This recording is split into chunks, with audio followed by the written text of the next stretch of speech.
আমরা ছেলে তো বস, আমাদের কাজ না করলে কিছুই হয় না।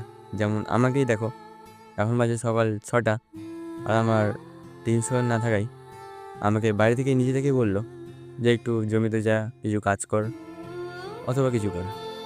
কিন্তু ভাই এখন বাড়িতে থাকিস না, মানে আমি এখন আসি এগুলাতে আলু কোদাল করতে হবে, আলু কাটতে হবে, তার জন্য এত সকালে আসি।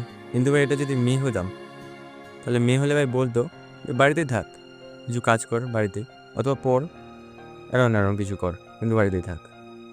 আমার ছেলে তো ভাই, আমাদের সঙ্গে এরকমটা হয়। কাজ না করলে কিছু হবে না, আর কাজ না করলে বাড়ি থেকেও বার করে দিবে ভাই, বোঝাই বলে যায় না। তো এখন আমি এটা করতে হবে আমাকে। ছোট জমিটা, একটা জমি আছে এখানে, আর অন্য জায়গায় লাগিয়েছে আলু, লাগাইনি এখনো, মানে আলু কোদাল করা হয়ে গেছে। তো এটাতে আমি এখন করে বাড়ি যাব, আবার টিউশন আছে আমার 8টার দিকে।